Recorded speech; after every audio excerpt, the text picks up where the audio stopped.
ముందుగా చూస్తున్న ప్రేక్షకులందరికీ కూడా నమస్కారం. అండ్ మీరు చూస్తున్న middle class Teja YouTube channel. ఇంకొక వ్లాగ్‌కి మీ అందరికీ సాదర స్వాగతం. యాక్చువల్లీ ఈ వ్లాగ్ ఎందుకనంటే నేను ఒక స్కామ్‌లో ఇరుక్కుపోయాను చెప్పాలంటే. ఏం లేదు, రీసెంట్‌గా నిన్నే అంటే ఈ వీడియో నిన్న ఒక వీడియో చేశాననమాట. సో మా ఇంట్లో కొత్త కనెక్షన్ వైఫై కనెక్షన్ ఏసుకున్నానని చెప్పేసి ఒక వీడియో తీసా. సో అందులో స్కామ్ ఏం జరిగిందనంటే సింపుల్‌గా నేను ముందు యాక్ట్ ఫైబర్ నెట్ వాడేవాడిననమాట. మన లైవ్‌కి, మన యూట్యూబ్ వీడియోస్‌కి ఇవన్నిట్లికి కూడానా. సో నేనేంటంటే యాక్ట్ బానే వర్క్ చేసేది. వర్క్ చేయలేదని కాదు. నెట్ స్పీడ్ బానే వచ్చేది. Everything will be okay. But ఒక్కొక్కసారి నాకు ఏడిపించేది.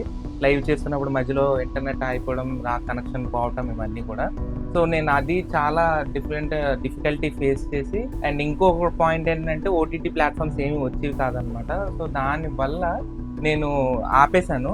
యాక్ట్ ఫైబర్ మొన్నటితో నాకు కనెక్షన్ అయిపోతే పేమెంట్ చేయలేదనమాట దానికి. అయితే ఈ యొక్క జియో ఎయిర్ ఫైబర్‌లో నేను స్కామ్ ఎట్లా జరిగిందనంటే నార్మల్‌గా ఒక మన సబ్స్క్రైబర్ మన దగ్గరికి వచ్చారు మన షాప్‌కి. ఆయన జియో ఎయిర్ ఫైబర్‌లో వర్క్ చేస్తున్నారంట. సో ఆయన నేను అడిగాను ఎట్లా ఉంటది వర్క్ చేస్తున్నారని చెప్పేసి అడిగా.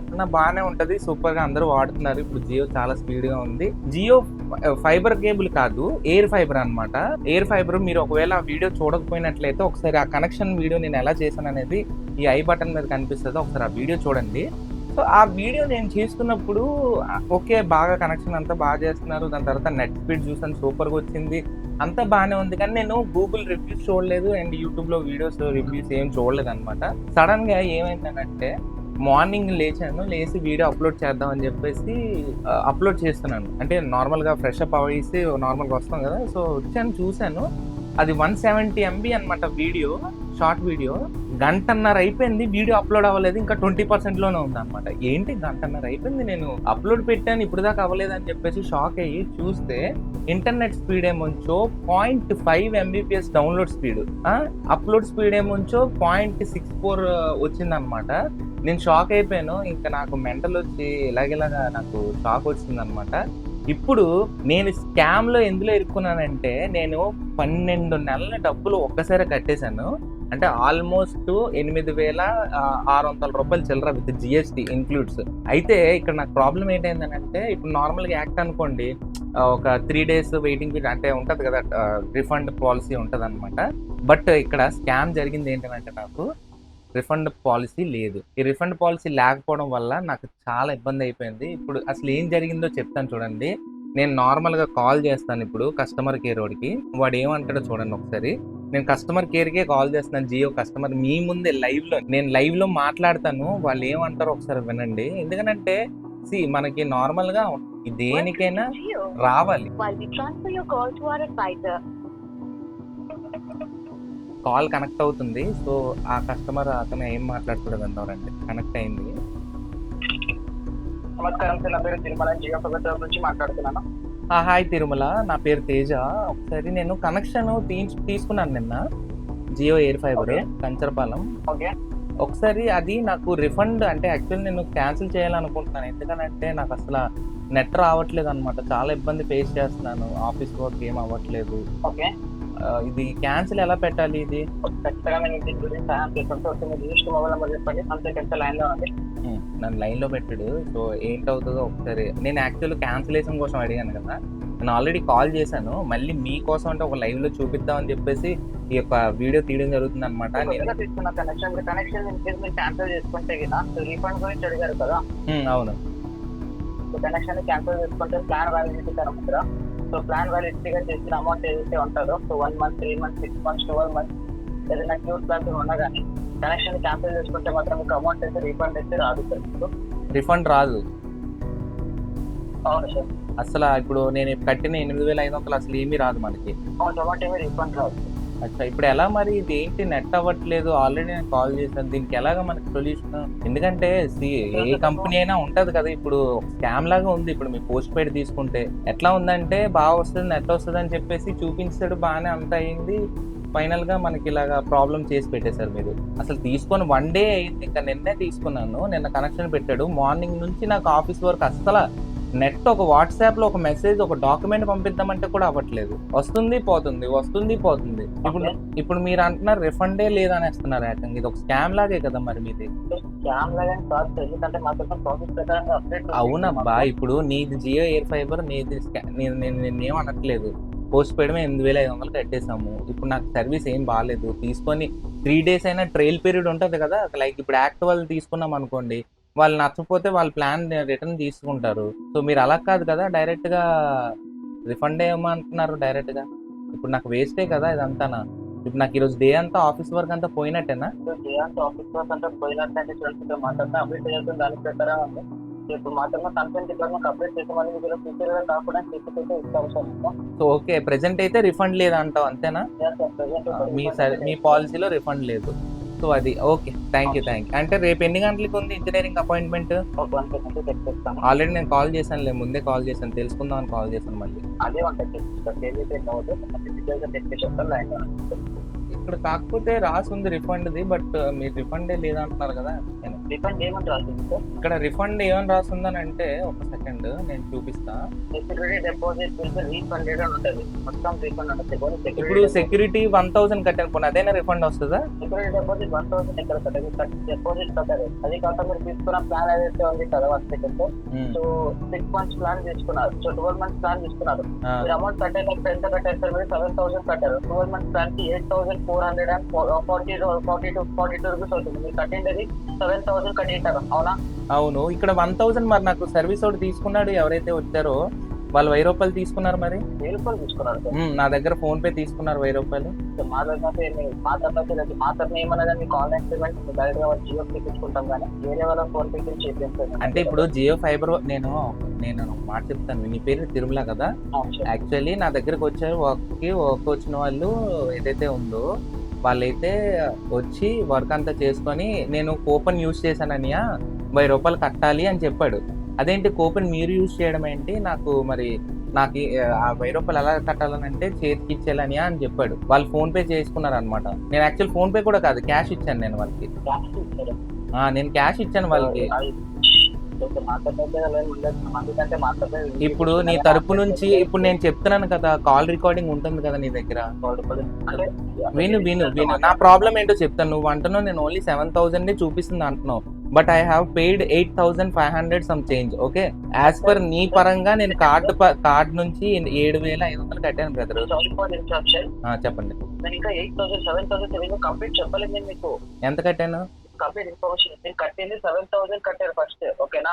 మీ ప్లాన్ వాల్యూ వచ్చేసి ఎంత సార్? మీది 8,000 రూపీస్ అవుతుంది 1 year కి. అవును, నేను అదే అంటున్నా, 8,000 అవుతుంది. మరి 1,000 నేను వాళ్ళకి ఇచ్చాను కదా. చెప్తేనే కాదు మీకు ఇన్ఫర్మేషన్ అర్థమైంది, మీరు చెప్పి నాకు అర్థమైంది. నేను చెప్పి కంప్లీట్ గా వినట్టున్నాను.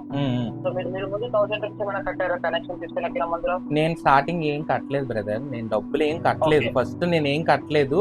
అక్కడ జియో ఫైబర్ ఎవరో కనెక్షన్ ఇస్తుంటే నేను అడిగాను, అడిగితే 8,000 అన్నారు. సో నువ్వు నాకు క్వశ్చన్ ఏంటి అడిగావు ఫస్ట్, నువ్వు ఎంత కట్టావు నన్ను అడిగావు. నేను 7,000 కట్టాను అని చెప్పాను. 7,000 సమ్ చేంజ్ కార్డు నీకు చూపిస్తుందా?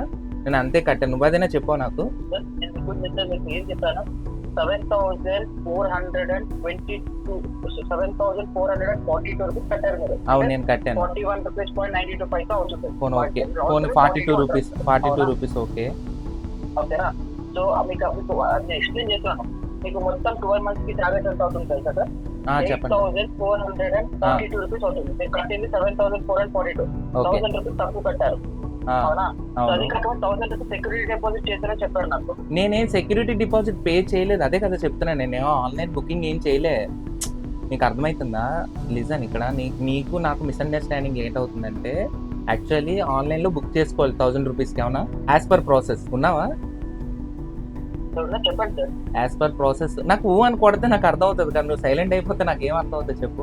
అంటే ఎందుకంటే నేను కంప్లీట్ గా చెప్పడానికి కూడా ఇవ్వట్లేదు, నేను చెప్పిందని మళ్ళీ మధ్యలో ఇంటరప్ట్ చేస్తాను. నేను మిమ్మల్ని ఇంటరప్ట్ చేయట్లేదు, నా ప్రాబ్లమే వినట్లేదు నువ్వు. ఫస్ట్ ఆఫ్ ఆల్ నీ మాటే కానీ కస్టమర్ ప్రాబ్లం ఏంటో నువ్వు తెలుసుకోలేకపోతున్నావు. యాజ్ ఏ కస్టమర్ సర్వీస్ సెంటర్లో నువ్వు వర్క్ చేస్తున్నప్పుడు ఫస్ట్ కస్టమర్ ప్రాబ్లం ఏంటో పూర్తిగా తెలుసుకోవాలి నువ్వు. అలాంటప్పుడు సార్ మీరు ఫస్ట్ కాల్ చేసినప్పుడు మొత్తం చెప్పాలి. నేను అదే చెప్తున్నాను కదా, నువ్వు నాకు ఛాన్స్ ఇవ్వలేదు. చూస్తున్నారు కదా. నేను ఫస్ట్ రిఫండ్ కోసం అడిగాను, రిఫండ్ కోసం అడిగితే నువ్వు రిఫండ్ అవ్వదని చెప్పేసావు, చెప్పేశాను. అవ్వదన్నావు. దాని తర్వాత నా ప్రాబ్లం చెప్తున్నాను కదా, సో అది వినట్లేదు కదా, నువ్వు కంటిన్యూగా మాట్లాడుతున్నావు. నువ్వు కంటిన్యూగా ఇంకో క్వశ్చన్ కూడా వేసేసావు. నువ్వు ఇంకో క్వశ్చన్, నువ్వు ఎంత కట్టావు అని నన్ను అడిగావు. 7,000 కట్టావో 8,000 ఎక్కడ కట్టావో అని అడిగావు. అవును సార్. అంతేనా? నేను చెప్పింది వినిపోను. ఇప్పుడైనా వింటానా అంటే చెప్తాను, లేదు నువ్వు చెప్పేసిన తర్వాత వింటా. మాట్లాడండి. నాకు ఊ కొట్టు, లేకపోతే నాకు నువ్వు ఉన్నావో లేదో నాకు తెలియదు కదా. నేను ఒక గాలిలో గోవిందంలో మాట్లాడుకుంటే ఎట్లా అవుద్ది? ఎస్, నా ప్రాబ్లం ఏంటనంటే మీ యొక్క సర్వీస్ ఎవరైతే ఉన్నారో ప్రొవైడర్ ఇక్కడ లోకల్లోని ఒక కనెక్షన్ ఇస్తుంటే ఐ హావ్ సీన్ దెమ్. నేను అడిగాను అనమాట, ఇలా కనెక్షన్ తీసుకోవాలనుకుంటున్నాను, ఏంటి పరిస్థితి ఇప్పుడు అంటే తను చెప్పాడు అనమాట, ఇలా 8,000 అనే చెప్పారు, 8,000 కాదని. అయితే నేను ఇక్కడ ఆన్లైన్లో బుక్ చేసుకుందాం అనుకున్నాను 1,000 రూపీస్ది. ఓకే, 1,000 రూపీస్ బుక్ చేద్దాం అంటే లేదన్నారు అనమాట. అయితే వాళ్ళు నాకేం అంటే 8,000 కట్టమన్నారు డైరెక్ట్గా. నేనేమనుకున్నానంటే కార్డ్ నుంచి పే చేసేద్దాం అనుకున్నా. బట్ వీళ్ళేంటంటే క్యాష్ రూపంలో అడిగారు. ఓకేనా, నీకు అక్కడ క్యాష్ కడుతున్నట్టు చూపించిందా? నాకు ఒక్క ఆన్సర్ చెప్పు. 8,000 కట్టినట్టు చూపించిందా అక్కడ? చూపిస్తుంది కదా, 8,000 కట్టినట్టు చూపించింది కదా. అంతే నా డౌట్. నాకు సిస్టంలో, నీ సిస్టంలో 8,000 కడితే 8,442 రూపాయలు చూపిస్తున్నట్లయితే ఇట్స్ ఎనఫ్, నేనైతే కట్టినట్టే. ఓకే దెన్ ఇప్పుడు రిఫండ్ అయితే రాదు. నువ్వు అదే రేపు ఇంజనీరింగ్ ఏ టైంకి పంపిస్తారు? కన్ఫర్మేషన్ స్లాట్ కాలేదు ప్రెసెంట్ గా చెక్ చేసిన ప్రకారంగా. ఓకేనా, స్లాట్ కన్ఫర్మ్ కాదు, ప్రిఫర్ స్లాట్ గా మాత్రం సెలెక్ట్ చేశారు. కన్ఫర్మేషన్ స్లాట్ కాలేదు. సో దాని ప్రకారంగా ప్లీజ్ కొంచెం వెయిట్ చేయండి. కన్ఫర్మేషన్ డేట్ అండ్ టైం అనేది SMS తో వస్తుంది. దాని ప్రకారంగా ఇంటర్ అప్డేట్ అవుతుంది. ఓకే, ఇప్పుడు ఏ ప్రాబ్లం వచ్చినా మీకు కస్టమర్ కేర్ కి కాల్ చేసి నేను బుక్ చేసుకొని ఇంజనీరింగ్ పంపిస్తారు, ఏ ప్రాబ్లం వచ్చినా, అంతేనా? ఓకే తిరుమల గారు, thank you so much. And చెప్పండి. నేను ఎందుకు అడిగానంటే మీరు 7,000 రూపీస్ ఎందుకు పే చేస్తారంటే యాక్చువల్లీ ప్రాసెస్ ప్రకారంగా మీరు ఏదైతే చెప్పారు కదా 1,000 రూపీస్ పే చేయాలి రిక్వెస్ట్ కోసమని. అది కాక మీరు ఇప్పుడు మీరు అడిగారు కదా, పూణే నాకు 1,000 రూపీస్ కట్టాను కదా, అదైతే రీఫండ్ వస్తుందా అనేసి. సో నేను దానికోసం చెప్తున్నాను, 1,000 రూపీస్ ఎందుకు పే చేసేటారు, డిపాజిట్ కోసం పే చేసింటారు సార్. మీరు ఇన్స్టాలేషన్కి వచ్చినప్పుడు 7,000 రూపీస్ మాత్రమే పే చేసింటారు. ఎందుకంటే వాళ్ళ దగ్గర ఒక కూపన్, యాక్చువల్లీ మీరు 1,000 రూపీస్ పే చేయలేదు కాబట్టి మీకు వాళ్ళ కూపన్ తరఫున వాళ్ళ తరఫున 1,000 రూపీస్ కూపన్ ఉండేది. వాళ్ళది కూపన్ మీకు యాడ్ చేసి 1,000 రూపీస్ చార్జ్ చేశారు మీ దగ్గర. మరి ఇప్పుడు ఎలాగా, ఇప్పుడు నేను ఆ 1,000 రూపీస్ ఎలా తీసుకోవాలి? 1,000 రూపీస్ తీసుకుని రాదు కదా, ఎందుకంటే 8,000 రూపీస్ ప్లానే. ఓకే నాకు గాట్ ఇట్. ప్లానే 8,500 సమ్ చేంజ్. ఓకే, అయితే వాళ్ళ దగ్గర ఉన్న 1,000 రూపాయలు మనకి ఇచ్చారు, అంతేనా? వాళ్ళ దగ్గర ఉన్న 1,000 రూపాయలు మీకు ఇచ్చి మీ దగ్గర అదే వాళ్ళ దగ్గర వాచ్ అదే ఇప్పుడు ఏదైనా డైరెక్ట్ గా మనకి చెప్తే అర్థమవుతుంది కదా. ఇప్పుడు ఫ్రాడ్ గా చేయడం ఎందుకు, ఏమైనా ఉంటే డైరెక్ట్ గా చెప్పాలి కదా. ఇప్పుడు నాకు డౌట్ ఏంటి వచ్చిందంటే, లిజన్ నాకు ఇప్పుడు నువ్వు చెప్తే నాకు అర్థమైంది వాచర్ వాళ్ళు యూజ్ చేశారని. ఓకేనా, అర్థమైందా? ఇప్పుడు కస్టమర్ నేను అనుకో, ఇప్పుడు నేనైతే చదువుకున్నాను కొద్ది పర్లేదు, తెలియనోడు ఏం చేస్తాడు, అది ఫ్రాడ్ అని అనుకుంటాడు కదా.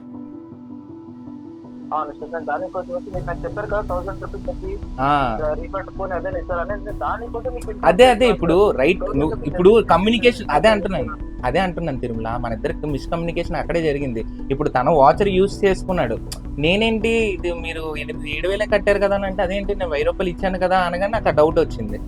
అర్థమైందా? వాళ్ళు తీసుకొని ఇంకోటి ఏమంటే నేనేమనుకున్నానంటే 1,000 రూపీస్ ఇన్సెంట్ క్యాష్ ఇచ్చారంటే వర్కర్స్ అయిపోయిన తర్వాత ఇన్సెంట్ మీరు మీ కస్టమర్ హ్యాపీగా ఉంటే ఇన్సెంట్ కి టిప్ లాంటివి ఇస్తుంటారు కదా. టిప్ లాంటివి ఇచ్చినా మన అంత రేంజ్ కాదు కానీ 1,000 రూపాయలు ఇచ్చేంత. సరే ఇప్పుడైతే అర్థమైంది, కస్టమర్ ఇస్తారు కదా. అవునవునులే, ఆ ప్రకారంగా ఇచ్చారు. ఆ 1,000 రూపీస్ రీఫండ్ అడుగుతారు, దానికోసం వెంటనే మీరు యాక్షన్ తీసుకుంటారో చెప్పాను నేను మీకు. లేదు యాక్చువల్లీ వాచర్ యూజ్ చేసుకున్నాడు. ఓకే, మన ప్లాన్ అయితే 8,000 రూపాయలదే కదా. ప్లాన్ అయితే 8,000 రూపాయలు. కన్ఫర్మేషన్ కూడా చెప్తాను మీకు, 1 month కి 706 రూపీస్ అవుతుంది సార్. ఓకే లైట్లే. అయితే నాకు ఇదే చిన్న, అయితే వన్ థింగ్ నాకు మైనస్ ఏమనిపించిందంటే రిఫండ్ రావట్లేదు, క్యాన్సిల్ చేసుకుంటే not an issue. Thank you Tirumala. Okay, మీకు సర్వీస్ బాగాలేని కారణంగా మీకు ఇంట్రప్షన్స్ ఉన్న కారణంగా రీఫండ్ అయితే ఇవ్వలేకపోతాం కాదు. ప్రాసెస్ ప్రకారంగా లేదు, ఓన్లీ సెక్యూరిటీ డిపాజిట్ అనేది రీఫండబుల్ అవుతుంది. బట్ మేము ఆ సర్వీస్ అనేది బెటర్ చేస్తున్నాము సార్. సో 100% రెజల్యూషన్ ప్రకారంగా సార్ మీకు మళ్ళీ ఫ్యూచర్ లో కలగకుండా మీకు ఇష్యూ అయితే రెజల్యూషన్ తెప్పించేస్తాం సార్ మా డాటా డిపార్ట్మెంట్ లో. Okay thank you Tirumala. Okay sir, ఇంకేమైనా ఇన్ఫర్మేషన్ సార్ వేరేమా? నథింగ్. ఓకే సార్, గాయ్స్ ఇదే అనమాట ప్రెసెంట్ జరుగుతున్న స్కామ్. అయితే కొంతమంది వాళ్ళు వాచర్ యూజ్ చేయడం పెద్ద ఏం తప్పు కాదు, బట్ మనకి ఇక్కడ మెయిన్ ఫ్రాడ్ ఎక్కడ జరుగుతుందని అంటే మనకి రిఫండ్ లేదు, మనకు నచ్చకపోయినా సరే అది వాడాల్సిందే 12 నెలలు కూడా. నేను ఆ ఫ్రాడ్ లో పడిపోయాను. సో మీరు కూడా జియో ఫైబర్ ఒకవేళ యూజ్ చేసినట్లయితే, యూజ్ చేయాలనుకుంటున్నారా చేసుకోవద్దు, సీరియస్ గా చెప్తున్నాను, waste of time. So serious గా నేనైతే ఈ ఫ్రాడ్ లో అయితే నేను దిగిపోయాను. సో కస్టమర్ కాల్ కూడా డైరెక్ట్ గా మీరు విన్నారు, సో కాన్వర్జేషన్ అంతా కూడా. సో నాకైతే చాలా దరిద్రం అనిపించింది. అండ్ ఇంకో విషయం ఏంటంటే ఇంకా స్లాట్ కూడా బుక్ కాలేదంటే ఇంజనీర్ ఎప్పుడు వస్తాడో కూడా తెలియదు అని అంట. మనం మాత్రం నెట్ ఇప్పుడు నేను ఒకవేళ ఈ వీడియో నిజంగానే ఎడిటింగ్ అంతా చేసి నేను వీడియో బయటికి వెళ్ళి అప్లోడ్ చేసుకోవాలి, మన ఇంట్లో వైఫై అయితే పనిచేయదు. సో సీరియస్ గా waste of time. And Jio air fibre 10కి నేను నిజంగా 0 ఇస్తాను అనమాట. అస్సలు సర్వీస్ బాగాలేదు, మీరు మాత్రం వెళ్ళొద్దు. నేను ఇదే చెప్పాలనుకుంటున్నాను. నేను ఈ స్కామ్లో పడిపోయాను, మీరు మాత్రం ఆ స్కామ్లో పడద్దు, సీరియస్గా చెప్తున్నాను. దయచేసి మీరు మాత్రం వెళ్ళొద్దు, ఓకేనా? సో నెక్స్ట్ వ్లాగ్లో మళ్ళీ మనం కలుసుకుందాం. అంటిల్ దెన్ నేను మీ తేజ సైనింగ్ ఆఫ్. జై హింద్, జై శ్రీరామ్, బాయ్.